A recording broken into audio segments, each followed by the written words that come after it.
industry you're working in. This is the thing that works every single time. I'm going to show it to you live as I do it because that makes the most sense. Here's an email that I just sent a couple days ago on the 4th of February. So actually wasn't a couple days ago, it was a week ago at this point. Here are the metrics that you can see. So this went out to 2,822 people, had a decent open rate. That's not terrible. 719 people opened it out of those 2,822 that it was sent to. And the click-through rate's pretty bad, 24 clicks out of 719 open. So what we want to do here is just resend this email to the 75%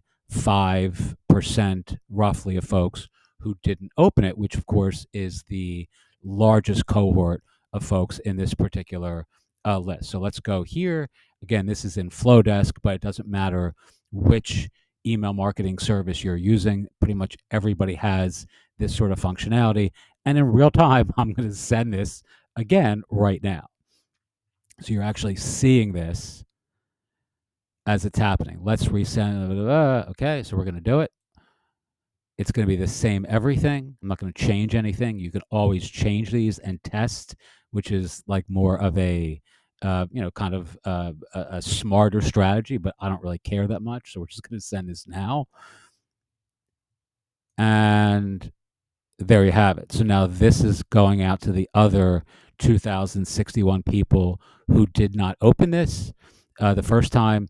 And without any question, there's going to be a significant cohort of that second group of people, especially today's a Sunday, that are going to open up this particular email, and the response rate is going to go up. Now, whether that affects the click-through rate or anything else, I can't, I don't know yet, but for sure, it's giving me more turns at the wheel when it comes to this particular audience. And you should do this always with every email that you send to your client community, right? I mean, people are busy.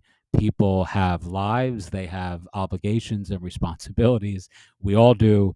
And sometimes someone not opening an email is not it's not an indictment of their appreciation of your email or your content. It's more of a downstream effect of real life, and people just have obligations and responsibilities, etc. There are tons of people who send me emails on lists that I subscribe to that I don't open because I'm busy or because I'm distracted. And if I get a resent email of the same content, oftentimes I will open it, and oftentimes I will take action on that open. So that's my best advice. Again, you can